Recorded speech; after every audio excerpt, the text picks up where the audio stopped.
the master at Zoom, and is going to go over some meeting protocols and give a brief overview of Zoom so that we can use it most efficiently. Sarah. Hi, everyone. Welcome. Let's make sure I don't mess anything up now that RT's put me on the spot. So I just wanted to give a quick overview for those of you who are either new to using Zoom or a little rusty. What you're seeing right now is a screenshot of the Zoom platform. At the moment, everyone is muted, and as the host, I have the ability to unmute you, but once you're muted, again, you are not able to unmute yourself. So just keep that in mind. It keeps the background noise down and things nice and productive. So just a few things I want to highlight here. Down in this corner, that's your mute button. That's how you turn your sound on and off. However, I'm the only one with the ability that can turn it on for you. If you don't want to share your video, you can turn it on and off here. This chat function will be pretty important since you'll be muted most of the time. So if you have questions, comments, feel free to enter it into that chat function. If you want to see who's on the call, you can click this, which is the participant button, and you can see here the list will come up probably on the right-hand side of your screen. Another important feature is this raise hand button that tells me that you have something to say. So during any portion of this call or future calls, if there is opportunity for people to speak, you will use that raise hand button and I will know that you want to share something. I think that's all I have to share for how to work Zoom. Great, thank you, Sarah. So we have an agenda. I'm going to throw it up there. But it might get turned on its head. We have someone who's going to be joining us from the Department of Labor, Cindy Roblard, and should she join, you know, she's got a very limited window, so we're going to want to toss it to her when we see her join. And Cindy, if you're on, please raise the hand, or if you're on the phone, just go ahead and let us know. So I want to start by saying welcome. It's great to have you with us today. Last week we reached the meeting's capacity of 100 folks. I don't know if we're quite there yet, but it's great to have this level of engagement. The BDCC stood up this resiliency program, you know, a week and a half, 2 weeks ago, when this really started to hit us. So we're doing all we can to try to help enable communications, conduct assessments, and align resources, and really connect people with the programs that might be able to help their businesses. The next item on the agenda is a question that we've been getting a lot, which is around the essential businesses question. And Adam has been fielding a lot of those questions. Adam Grinold, the Executive Director of the BDCC. So I'm going to stop sharing my screen, and I think we have a document that Adam has put together that really highlights the you know, the considerations around that.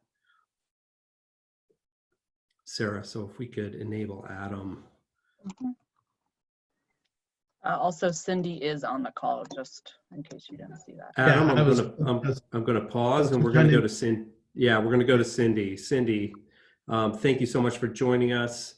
I know you only have a very limited window, so I'll stop talking and ask if you could provide us some updates around the Department of Labor's efforts.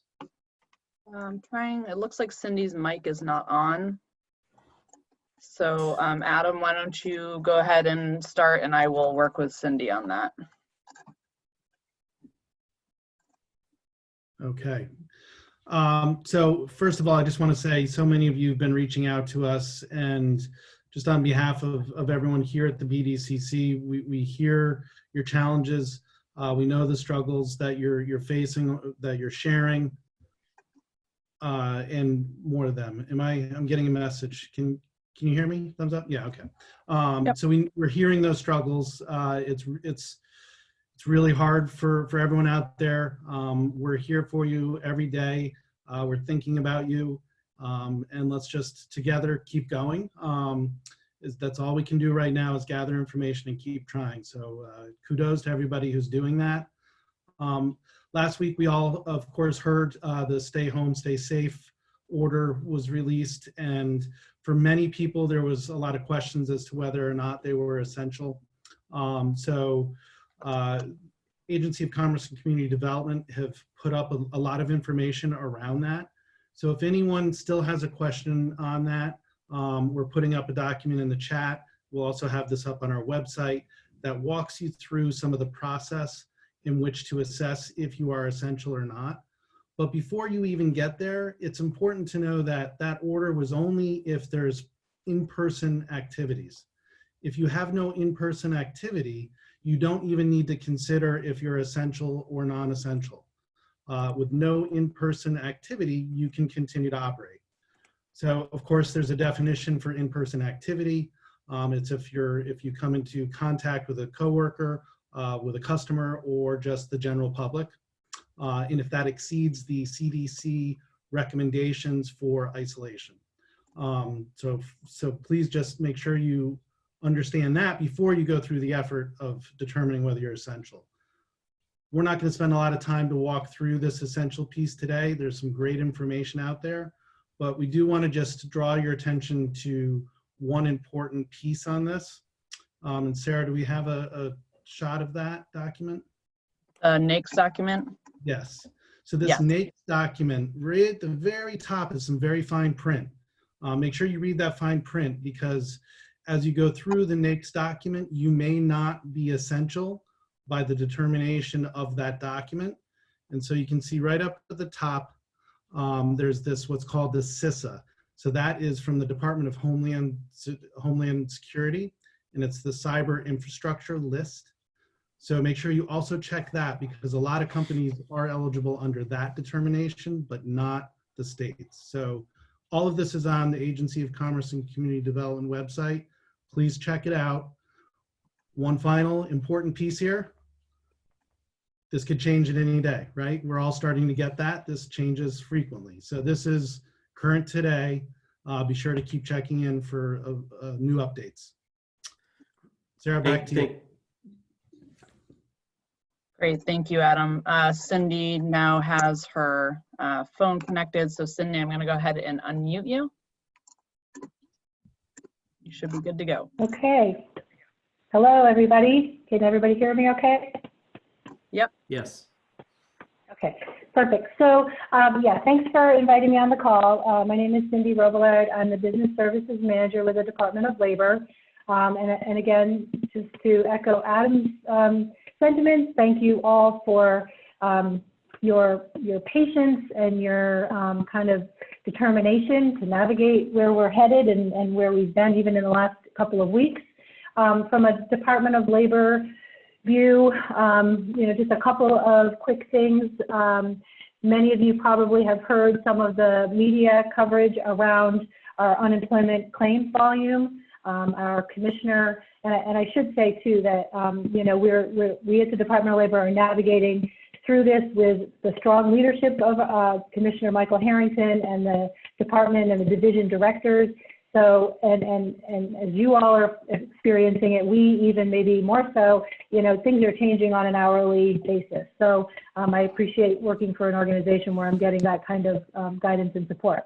As far as unemployment claims go, we reported, our statistical data systems reported that there were around 3,700 claims processed last week.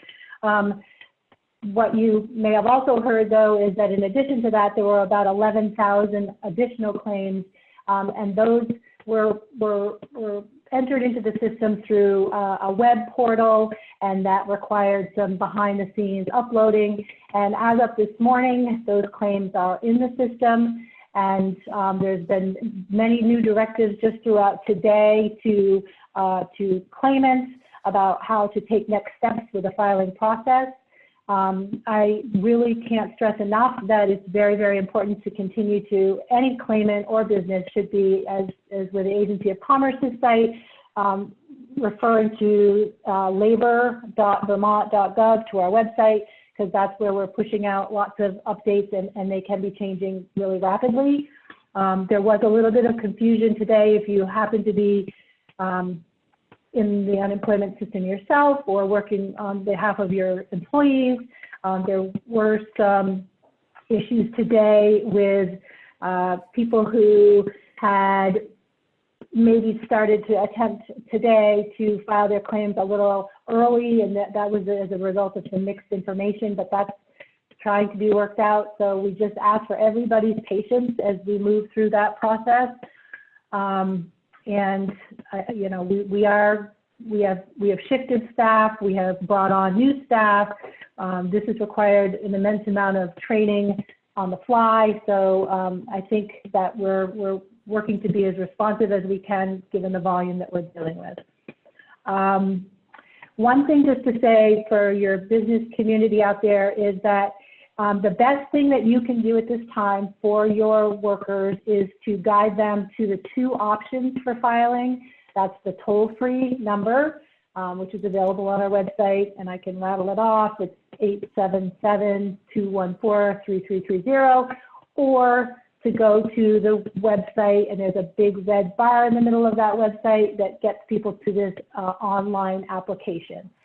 If people are not tech savvy and the online application is challenging for them, there's an additional toll-free number that they can call to get support with the online form, and that is 888-807-7072. So really that's the best thing that you can do as an employer.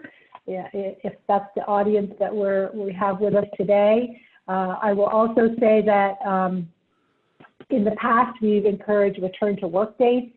As of, I believe, Monday, there's an administrative memo from Commissioner Harrington, which is waiving all work search requirements at this time. So the return to work date is not as critical. Let me see. A couple of other updates I think people would be happy to hear about. There are conversations going on about scheduling some virtual town halls. Those are, you know, we're trying to figure out how that will look and when we can do them and how we'll roll them out. But the you know, information that I'm receiving is that some key leaders hope to be able to pull some of those together, maybe even in the next week. But as soon as we make those available, we'll make sure that people are aware of that. And then the other piece of information that I can share is that we do recognize there are a lot of businesses that are sort of in a critical need and potentially still hiring, and we are working to create, the work that we provide, the services that we provide are based in a system called Vermont Job Link. And while Vermont Job Link is an excellent tool, we're looking to put something together that's just a little more direct and responsive. So we are in the process of, and working with my marketing team, or our marketing team, putting together two links on our website, one for businesses, where you'll see it, it's going to pop up when we get it live, and I'll just say, we're looking for help. And it'll be a very short web form. You can complete it, you can give us your contact information, tell us what your needs are, and we will, I'll be navigating that behind the scenes and getting that out to the regional staff, the appropriate regional staff, who will then follow up with a call to those businesses and really understand what their needs are and get a job opening posted in Vermont Job Link.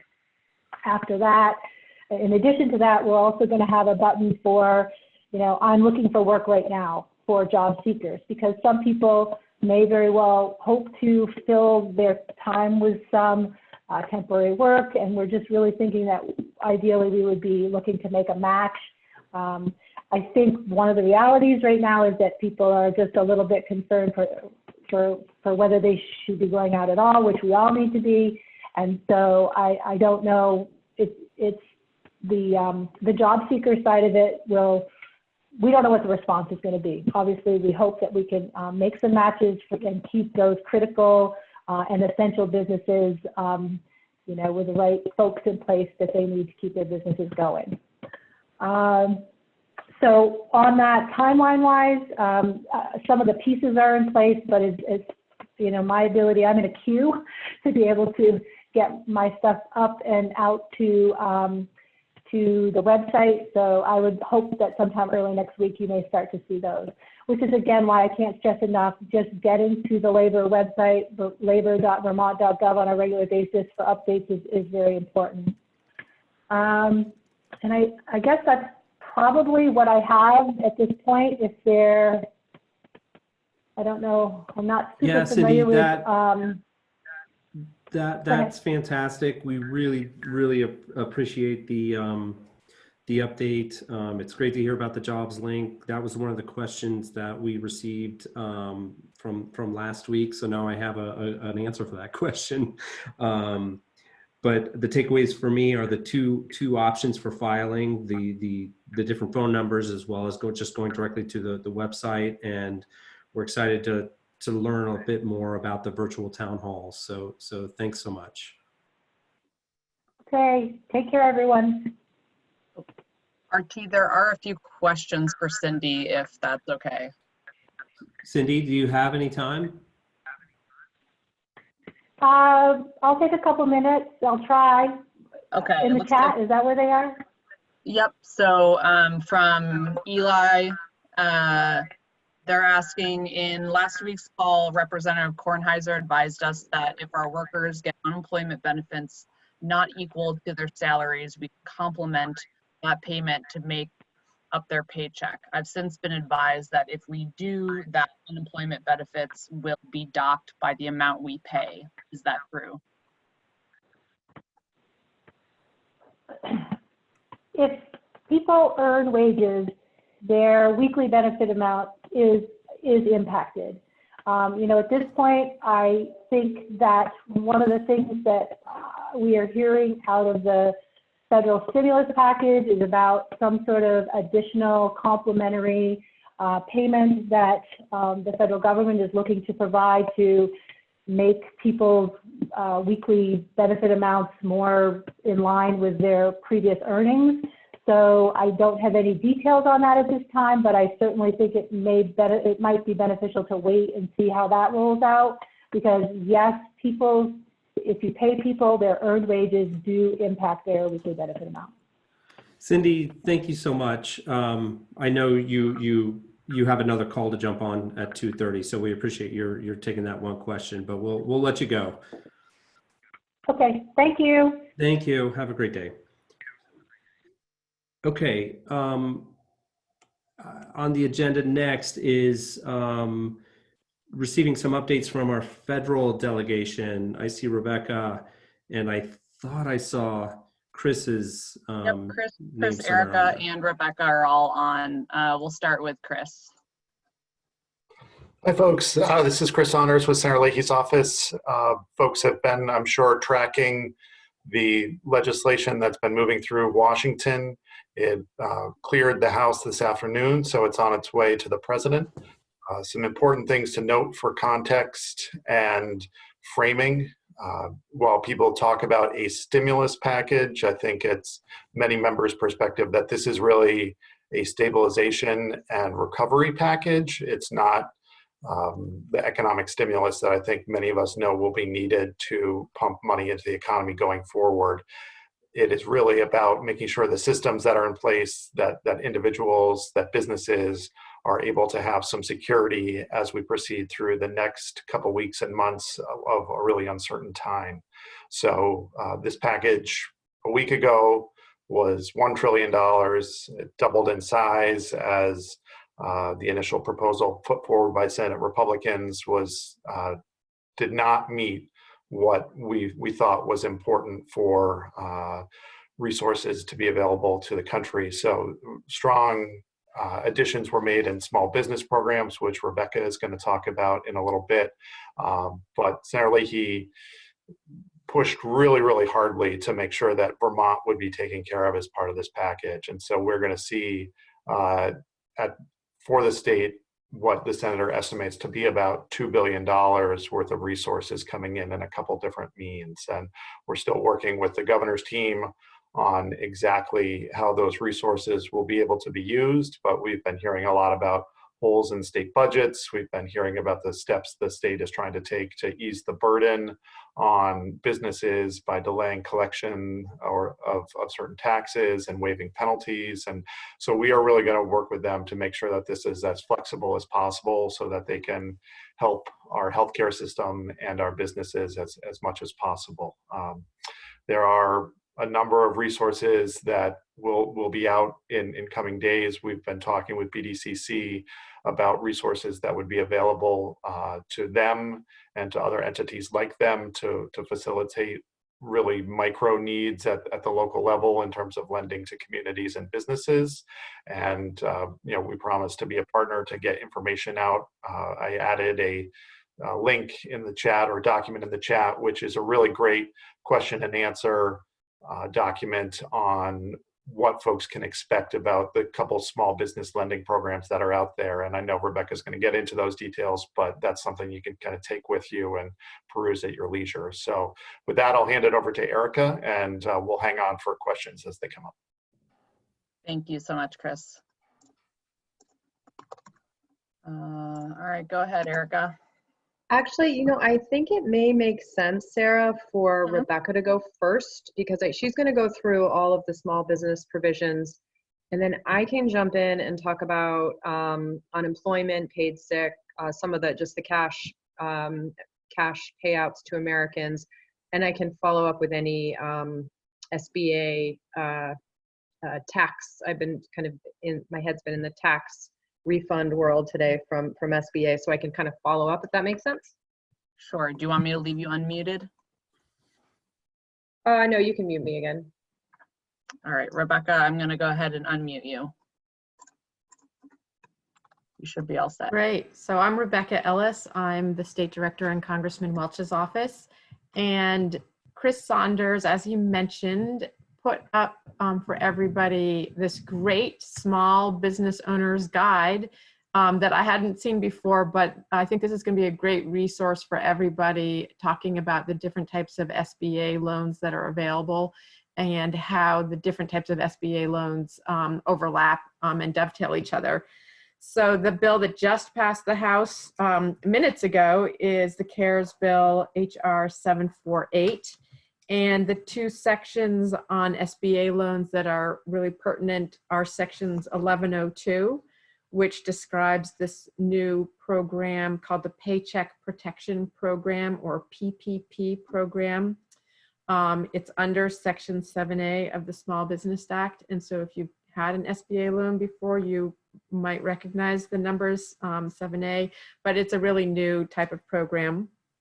And just to quickly go over what's in there in terms of eligibility, for this PPP, or Paycheck Protection Program, it's open to small businesses. It's also open to 501c3 nonprofits. And it's also open to sole proprietors, independent contractors, and self-employed individuals. So it's open to the gig economy and gig workers. So that's really new for the SBA program. The loan period is from February 15th to June 30th of 2020, and the maximum loan size is $10 million. And there is a bunch of language that prohibits basically double dipping or using duplicative funds for the same purposes. In terms of deferral, this loan allows deferment for at least 6 months and not more than a year. And then the other section that's really different and relevant for folks will be section 1106, which deals with loan forgiveness. And so a borrower can be eligible for loan forgiveness equal to the amount spent by the borrower during an 8-week period prior on payroll costs. So basically people are saying it's an 8-week period of payroll costs, or 250% of a monthly payroll. And so that can be forgiven. see what else. The eligible payroll costs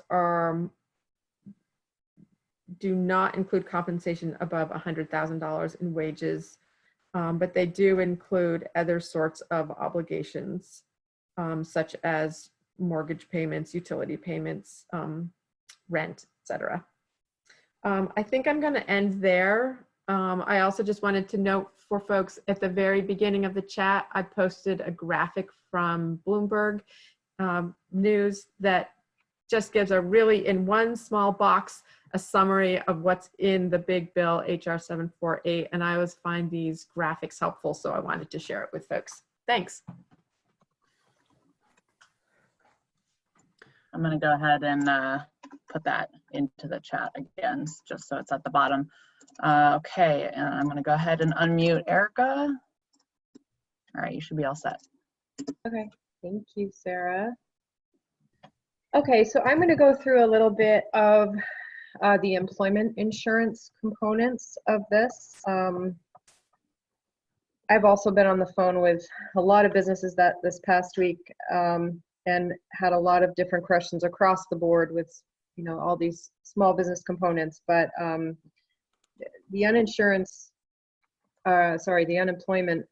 aspects of this are really critical right now as businesses are trying to also make decisions between, you know, retaining workers and accessing some small business supports and, you know, getting their, you know, having their workers file for unemployment to take care of their immediate needs. So anyway, jumping into this that provisions in the CARES Act, essentially you may have heard that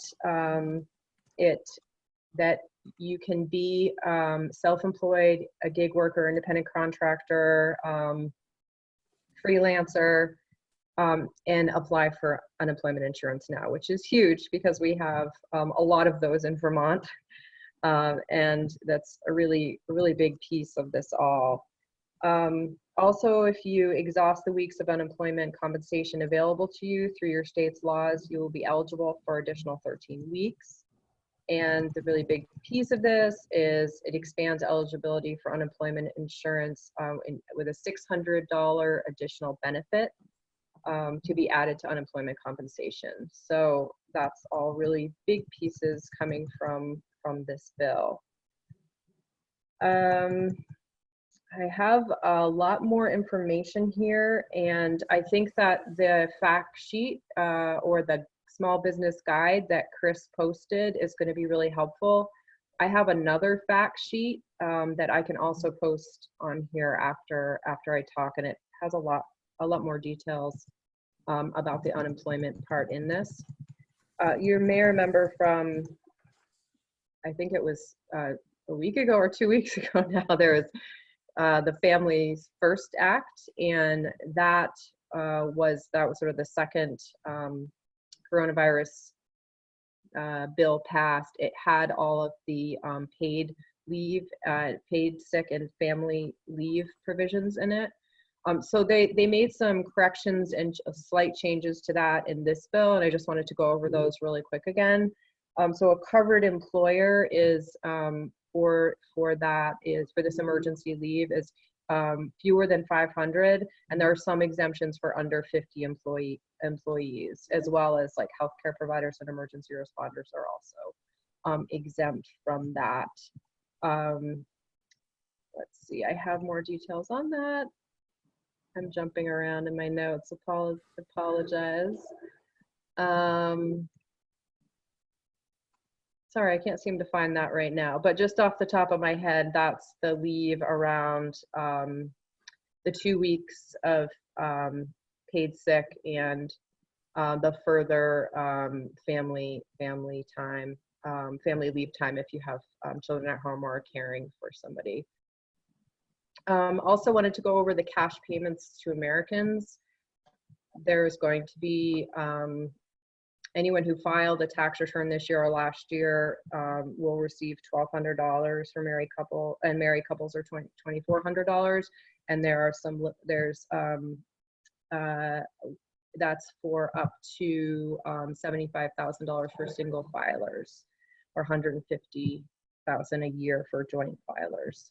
We are getting some individual questions around businesses and adjusted gross and different things like that. So I think that as we get some of those questions in, we can add them to sort of our facts sheets.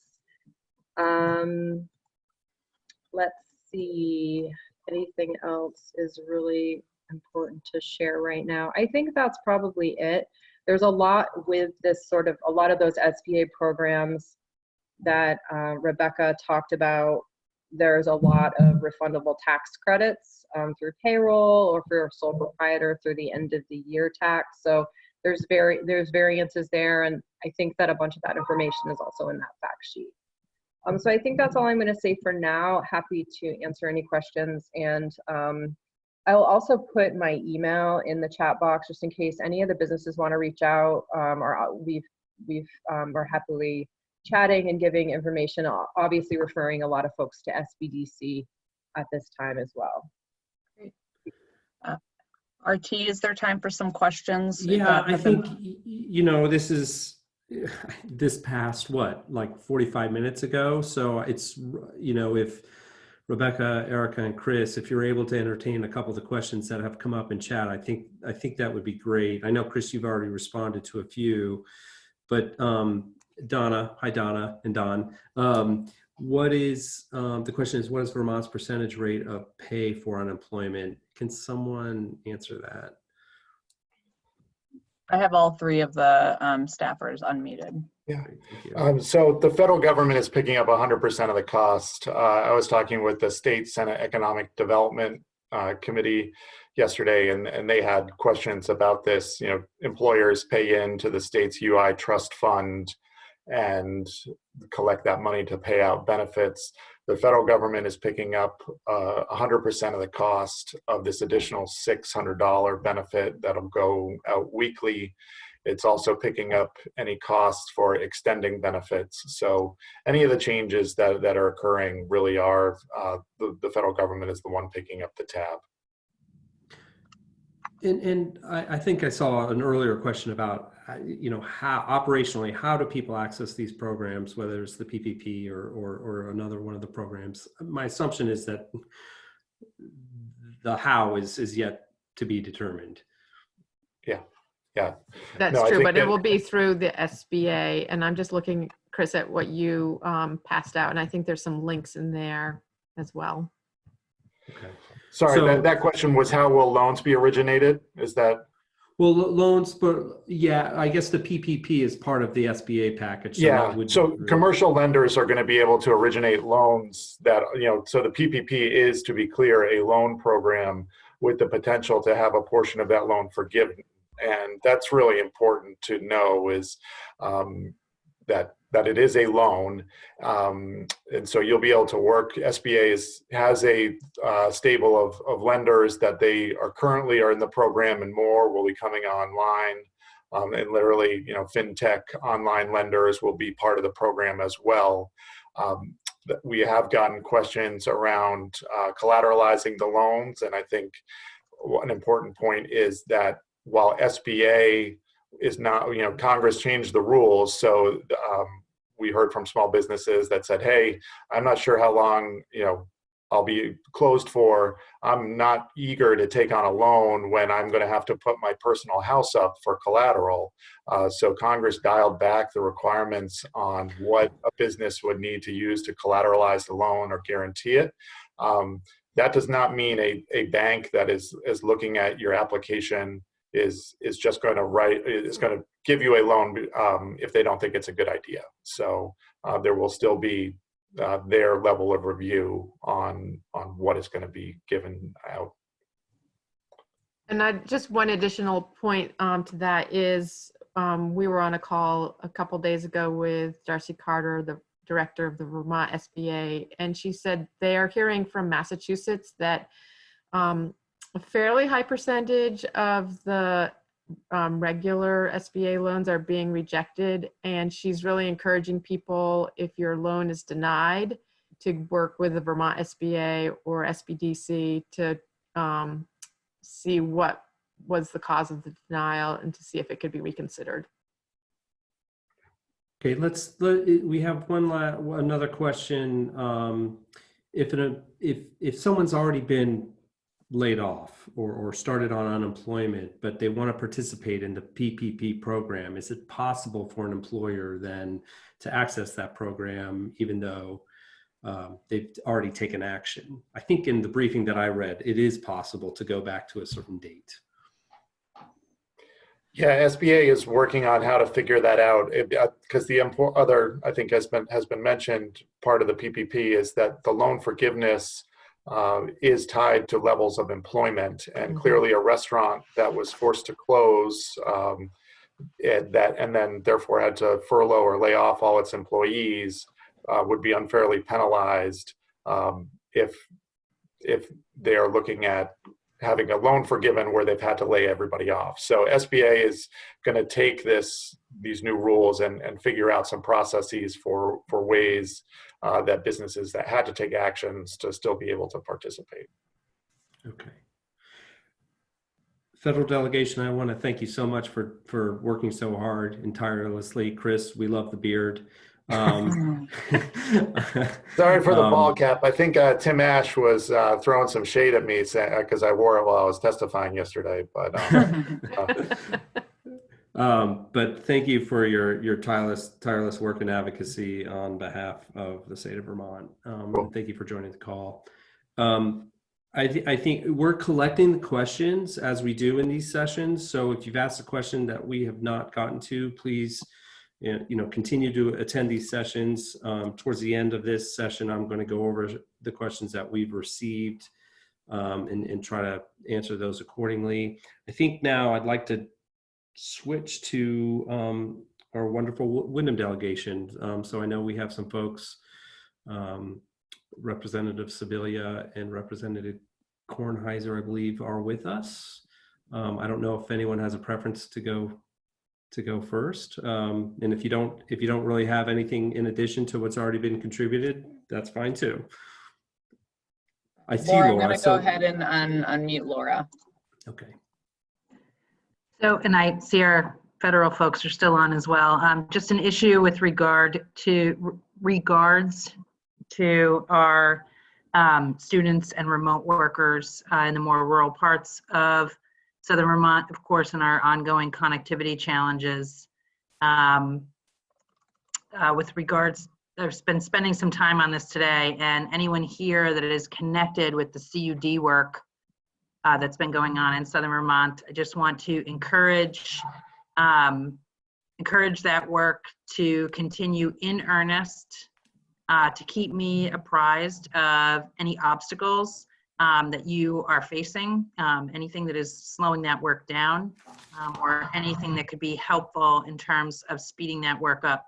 Getting those business cases and business plans, that information compiled sooner rather than later, I think is becoming even more critically important. That obviously is not going to be a good immediate solution. And we do, that is a problem, federal delegation. We are definitely in touch with the department and others in the state right now, but just letting you know, we have kids that are not able to access and remote workers. So that is it right now. The Consolidated was offering for folks out in the rural areas, they were offering 2 months free. It seems right now that they're saying that installation will take up to 6 weeks. So we are looking for other solutions. If anyone finds that that is not the case, I would be really excited to hear that. Sarah, it looks like Andrew McKeever, I'm not sure if he's raising his hand, but I'm guessing you're not calling on people, but if he is, he maybe, yeah, he had a quick, in the chat. He had a question about, is there any new money in the recovery package for broadband development, like what CUDs are doing?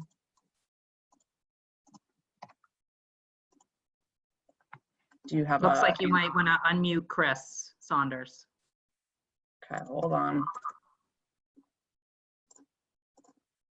So there is a modest amount of money in this bill for broadband. I think I really want to stress that We understand the issue and have been working with public service and your delegation as well as others on the formation of the districts.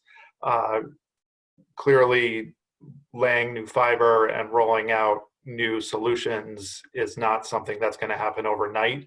But we've been actively engaged in talking with the FCC about how to try to close the gap in the interim. And there will be another package. I think we've been trying to stress that this is recovery and stabilization, and then there will be a large stimulus package still to come, and that is one that's likely to have billions of dollars in it for broadband. And I realize that is not an answer for anybody that is in a community where they lack connectivity, but we're acutely aware of the issue and trying to find a way to get resources out the door, and have been looking at some innovative pilot programs that we hope could bend the rules of the existing programs at USDA and at the FCC to get both broadband coverage and cell coverage out the door, because the federal agencies are going in the wrong direction right now. Thank you. Representative Kornheiser, I'm going to go ahead and unmute you. Thank you. Just want to remind people that CUD means Communications Union District. Laura lives so deep inside there that I don't know if she realized that a reminder might be helpful for non-tech obsessed people. So the Vermont House passed the bill that I think I described to you all last week, if that was last week, last time we saw each other, which holds employers harmless on their experience ratings for unemployment and does a few other things. The governor is going to hold off on signing that until all of the federal package comes through. And that's sort of a theme that I would like people to hold on to a little bit, because we've been, as a legislature, holding off on a few things, waiting for this federal package to come through to make sure that we are using our resources as wisely as possible, because they're quite limited at the state level and not as limited at the federal level. And so really excited to see this federal package coming through. And now we have sort of enough information about where funds are and where funds aren't, and can figure out how to work strategically to make up the gaps in what you all need to recover from this and sustain yourselves through this. So thank you. Thank you. Well, thank you so much to both the federal and Wyndham delegations for their continued efforts. There are a series of questions, and I see that folks have been responding. So thanks so much for the active chat. It's sometimes difficult to keep up with it. And again, we will review these questions, and if there's any outstanding that we haven't gotten to through just the organic discussion, then we will be sure to reach out to you to answer the questions. You know, last week we stood this up fairly quickly, and people spoke who had experience during these, well, specifically Hurricane Irene, but you know, we've heard very high level discussion about what the programs are and what's potentially coming. But we thought it would be valuable to reach out again to a business owner who, you know, went through this, went through a disaster in Hurricane Irene, and share some insights again, just to sort of hit home the reality of this situation for a business owner. So Lisa Sullivan from Wilmington, who owns Bartleby's Books, has agreed to join us and be put on the spot. So Lisa, thanks so much. Sarah, great, you're unmuted. Take it away, thank you. Okay, hi everyone. Can everyone hear me? Someone give me a thumbs up. Great, thanks. So yeah, this is a challenging time for everyone. Small businesses, we really live on the margin most of the time. And so I understand what everyone's feeling right now. I'm gonna just give you some thoughts and sort of the way that we're approaching it here. in 2011, first I owned 2 bookstores, the Bookseller in Brattleboro, which was destroyed in the Brooks House fire. And 4 months later, Tropical Storm Irene basically destroyed the store in Wilmington here as well. So we had to work through both of those in the middle of those challenges, particularly after Tropical Storm Irene. It was hard to see the end. It was hard to see whether we were going to make it through. We believed that we would, but we were looking at a physical mess also. And so what's really different this time is that it's hard to understand what's happening, and there's no clear sort of beginning, middle, and end of this. So we are taking the steps as a business that we can, and we are changing those steps. We're trying to be as flexible as possible in order to meet the needs that we have this week and next week and 3 months from now. So I'll talk quickly about funding because it is a changing target for us. Just with the new news coming out today, my opinion had been that I would stay away from SBA loans based on my experience previously. It looks like that may change a bit based upon this legislation. We're going to take a closer look for our business. Previously, after Tropical Storm Irene, we worked with VITA, and VITA was very easy to work with. We were able to access our loan funds very quickly and got us back up and running in about 3 months. And we had to do a total redo of our bottom floor. So we're gonna wait and see a little bit. The message I got last week was, take a pause, take a breath, make sure that we know what the options are, make sure that you are not taking out too much or too little. We are calculating what our cash flows needs are going to be for the next several months and taking the steps that we need to. So we are also applying for a town revolving loan fund because we think that will meet our short-term needs if we get it, and then take a pause, look through our other options and see what we're going to do next. So day to day, we've had some changes in, whether we're essential or non-essential. We, of course, in the book world think we're essential because we think reading is super important. Having said that, we closed our doors to the public on Sunday, March 15th. And so well in advance of any executive orders, and had taken a lot of steps already to really change our business model.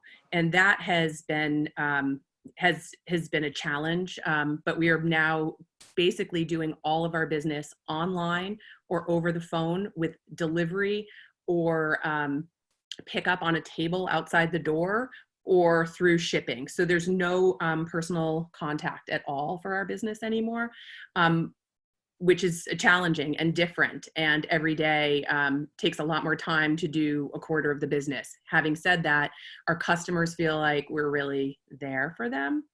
And the way that we've been primarily communicating is through social media. So we're doing a lot through Facebook and a lot through Instagram, and communicating whether we're going to be open, how you can order, just general information about the store. And we've had a really positive response from customers, not just here in town, but also around the country, who are aware of the store or who have come through here at some point. So we're trying to do everything we can to maintain that relationship, even though someone can't walk in the door right now, and in many cases isn't leaving their house. So we're also creating content that's not just, here you can order this, but also we're reading poetry, we're putting out, here are the classics you could catch up on, because we feel like people need that people need some distractions from what's happening, and that we want to be a source that they can turn to for that. We're even trying to have a little bit of fun because we know that people could use some lightness. So we've created something called a surprise box, and you pay $25 and we send you a book and a sort of a trinket from our store, and you don't know what you're getting. And those have started to be popular. So I guess my message is, if you're not, as a business, if you're closed, and you're at home, now's a time to maybe start to cultivate, if you haven't already, some kind of social media and online communications with your customers. And then also, is there something that you can sell someone that isn't the experience that you did before or the product that you did before, but is there a way that you can make a little bit of a gap up? So, it's not easy, but we feel confident that we're going to come out of this on the other side, that the store is going to be okay, that our business is going to be okay. I would encourage anyone who wants to chat to another small business owner, if you want to reach out to me, I'll put my email address in the chat. If you just want someone to strategize with or brainstorm with, I'm happy to do it. So. Lisa, thank you so much. And I would encourage anyone to take her up on that suggestion of reaching out to her. I just knocked my ear thing out. That you're actually looking, to this as potentially exploring different opportunities it's just fantastic and great to hear. Thank you for sharing. Appreciate it. Thanks. Okay, so we received some feedback. I received some feedback from last week's presentation. And that feedback was, some things felt a little rushed. When we came up to the hour mark, I like ended the meeting because I was sensitive to people's time. So I'm taking a deep breath, and I'm not gonna do that. I'm gonna work through some of the questions that we've received. So I'm going to share my screen and pull those up. I think a lot of these have been, and a lot of the questions from last week have been answered. As was stated earlier, this federal legislation just passed the House 40 minutes ago. So these webinars are, the purpose of these is to help people stay up to date. And this is really, up to the minute stuff. So I've tried to pull out some of the questions that, might resonate with people. So just bear with me while I share my screen.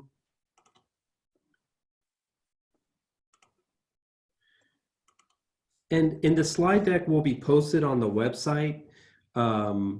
It's got a bunch of information that is just informational. So go ahead and I'm not going to go through each of those slides, but go ahead and take a look at the slide deck once it gets posted to the website. So we had a CBD business ask a question. They are ineligible for SBA loans. The recommendation would be to look to your municipal revolving loan funds to see if those could be eligible, that business could be eligible. I'd also recommend private investment or maybe a private loan. You can reach out to me, to have that conversation to see what that might look like. The next question, will unemployment benefits be offered to part-time employees? I think that's already been covered with the Coronavirus Aid Relief and Economic Security Act, so the CARES Act, which is working its way to the president as we speak. Freelancers, again, I think that's going to be addressed with the CARES Act. Does all aid pertain to nonprofits? Yes, the SBA program that Rebecca was describing will cover nonprofits. You do have to check your eligibility in terms of what specific kind of nonprofit, but the 501c3s, the 501cs are typically within that eligibility box. What is the time frame for receiving aid? As was said earlier, the how, all this stuff is developing. I think that's still a little bit up in the air, but for the SBA program, that's a window between, oh gosh, I'm going blank on it, but I think it's through June of 2020. So maybe end of January through June of 2020. Maybe somebody can correct me in the chat window. There's a question about, which we've asked people to conduct to complete the impact survey. The ACCD was also collecting those. I think both of us have transitioned to an online survey away from the PDF. If you've not done that, we recommend that you do that. You do both, just so that we are sure we have the information as well here locally. So the BDCC, as part of the resiliency program, will be assigning staff. We're all pivoting here. We'll be assigning staff to do one-on-one outreach to anyone who has completed that form. So we're in the process of doing that realignment. We want to make sure we're serving folks as needed. Has the legislature, I can't talk, has the legislature waived the 1 week waiting period for unemployment insurance for new claims? Representative Kornheiser provided me an answer earlier today, and that's yes, and she spoke to that as well. Will sole proprietor massage therapists be able to receive disaster unemployment? That's again covered by the CARES Act. What's the best resources to find current work locally?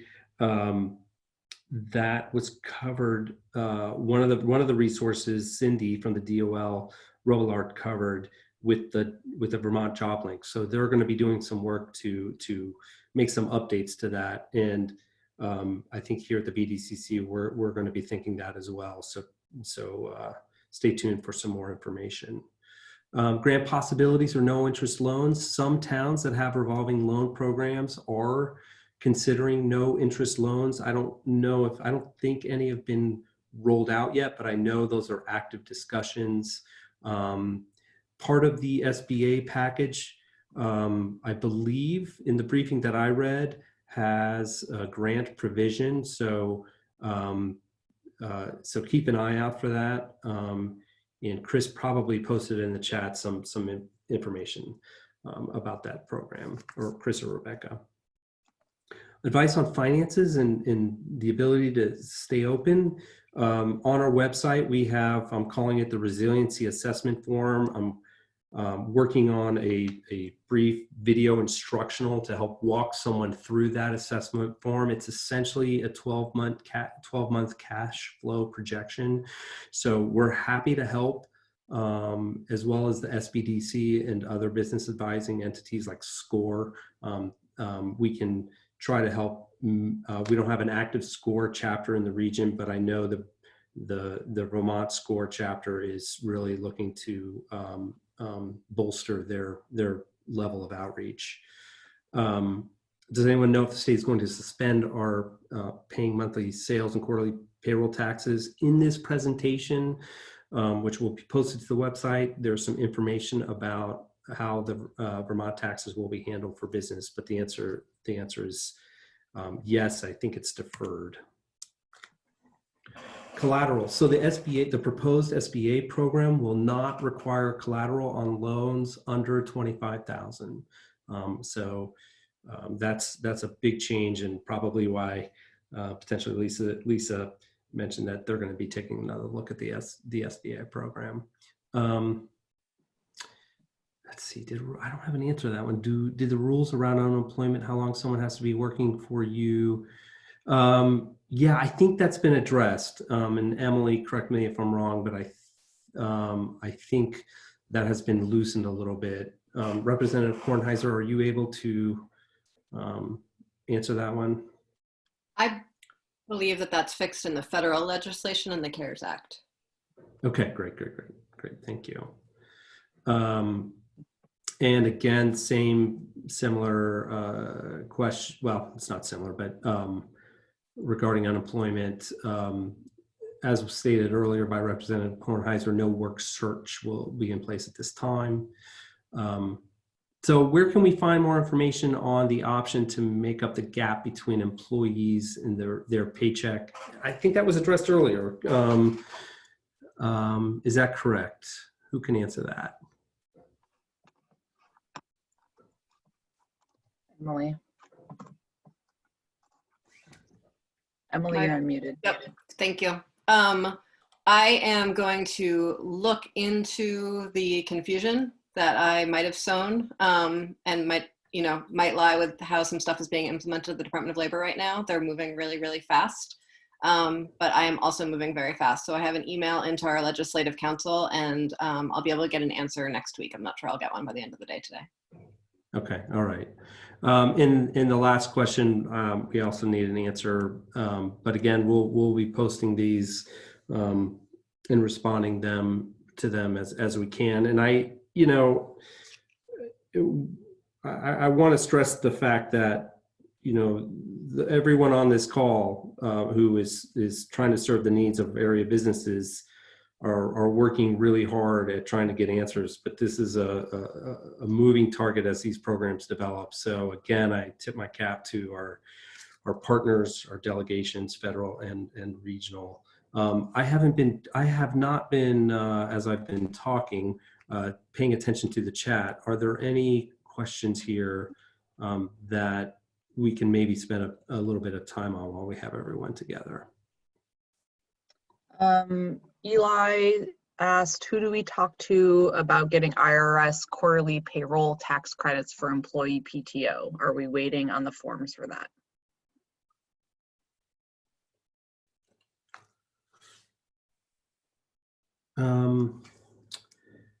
I know the Department of Labor has a page that lists all the relevant forms. I can try to find that to see if that lists anything. So just Eli, I can respond after. I'm gonna unmute Eli. Hold on one second.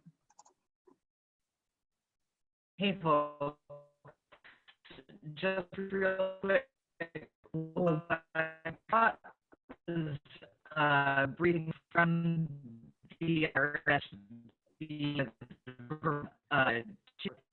Commerce, that payroll taxes get to be refunded for certain employees part-time off if they're sick or if they're doing child care to some fraction. And that is from Vermont Chamber of Commerce through the Department of Labor. So Eli, I'm not sure who to talk to other than my accountant. Yeah, I heard childcare, but Eli, your audio was really broken up for some reason. My audio isn't working. Yeah, so we'll loop back to you to get that question and then try to find an answer and get that back to you, unless someone else was able to capture the key words and has a response.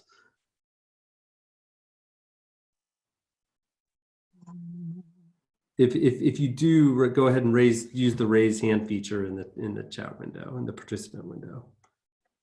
While we're waiting for that, another question came in related to PPP. For full-timers, does it matter? For full-timers, does it matter if they are working 5 hours a week or 35 hours a week? They still get their same full paycheck. And for part-time, who are paid hourly, would we simply continue to track their hours and pay them accordingly?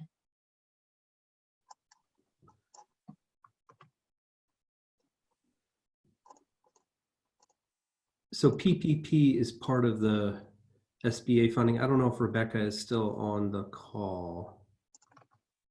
Can't She is. see. Rebecca, I'm going to unmute you.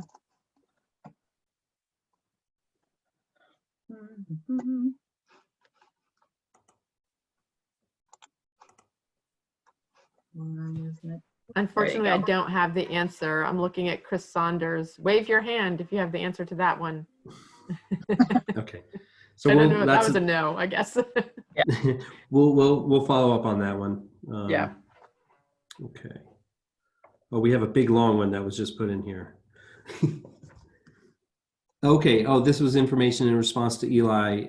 Erica Campbell, thanks so much.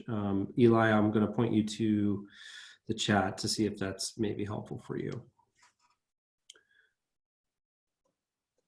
I think that was all the questions. We have been copying and pasting them, so if we miss something, we can circle back. Great. Stephanie Bowman just entered something. Okay, can you confirm that you must choose between the SBA economic injury and disaster loans up to 2 million? There's also bridge loans through SBA express lenders up to 1 million. And number 2, federal loan forgiveness program, the CARES Act. But you can't do both. Chris, are you able to address that? Oh, waiting to be unmuted. Yeah, we're working on sorting this out, and SBA is as well. Initially, it was an either or, and we know that there are folks that started the process of applying for an EIDL, the disaster loan, and now see, oh, did I jump too soon? Should I be participating in the other program? So there is a fix in the works for this. We're going to have more guidance from SBA, I think, early next week on what businesses that are either in process are doing. I don't believe any disaster loans have been approved in Vermont. If you have one and you're anxious, SBA's guidance at this moment is don't take the disbursement. So that shouldn't trigger the fact that your loan has been activated. So if you can hang on a couple days, you should have the ability to change. I don't know about shifting from an express loan, which is a different product, to the Paycheck Protection Program. So that one I'm unclear on. Okay. All right. Thank you. So in other words, stay tuned as this stuff develops. I have a little bit of information too about, we did hear back from SBA that if you have already applied for an EIDL and either you have it one or you're in the system and it's going through the process, that it's not going to preclude you at any point from PPP. You will just have that deducted. And so basically, you know, I think a lot of people were sort of worried, oh, should I pull out of that? And it makes sense to wait at this point. You can always decide if you want to not go through with that loan after it's kind of, after you get like kind of accepted, you could always pull out, I think, but at the same time, the two can be compatible. Okay. Well, it's now 3:22, so we've gone slightly over an hour. Again, I want to thank everyone that's joined us today and participated. Federal Delegation, Wyndham Delegation, Lisa, thank you so much. These programs are developing as we speak, so please attend these sessions. The next one will be next Friday at 2:15. I encourage you to go to the Business Resiliency Programs page on the BDCC website to look for updated information. We'll be posting the slide deck for this session. And if you've not completed the impact survey, please do so that you can get into our pipeline, if you will, and we will be reaching out to you directly to see if there's anything else we can do to help. But thank you so much to everyone, and wishing you the best for the weekend, and practicing, as we've been saying here at the BDCC, a little bit of self-resiliency. So maybe go for a walk outside and try to relax a little bit. Great, thank you so much. I also wanted to note I will be posting all of the documents that have been added into the chat function that have been shared. That will all also be on our website along with a recording of this. So if there were people that weren't on this, please share that with them. Enjoy the sunshine.